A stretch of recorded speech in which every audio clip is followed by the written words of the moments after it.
This installation requires a Phillips head screwdriver.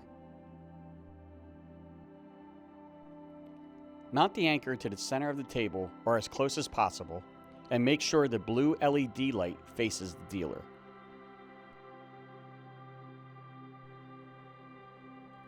Use the Phillips head screwdriver to mount the anchor.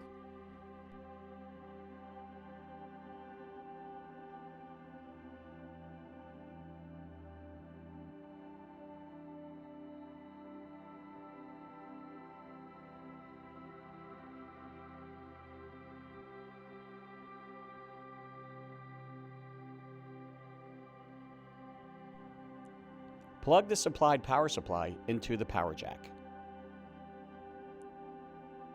Then plug into an available power supply.